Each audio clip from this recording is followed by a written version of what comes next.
ťažké časy pre Slovanov nastali, po nemecky učí nútia, ale ich to nebaví. Ťažká je pre nich cudzia reč, Rastislav ich však nechce poslať preč. Konštantín a Metod, dvaja bratia zo Solúna vyslaní. Veľká Morava ich čaká, všetci chcú byť vzdelaní. A tí kňazi píšili sa múdrosťou a vzdelanosťou, Sväté písmo preložili a správali sa k nemu s úctou.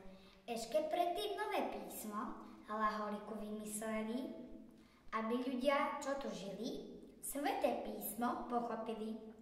Vďaka písmu zachová sa história, kultúra, ľudia nikdy nezabudnú na Konštantína a Metoda. Konštantín a Metod učili, jedného z nich za to mučili. Kvôli novej reči do Ríma chodili, v staroslovenčine kásať im dovolili.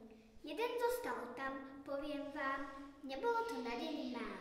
Druhý sa v koči viezol, prvý sa v truhle niesol. Ten, čo bol v koči, toho zajali a vôbec sa z toho nekajali. Boli to skvelí učitelia, akých nám druhí závidia.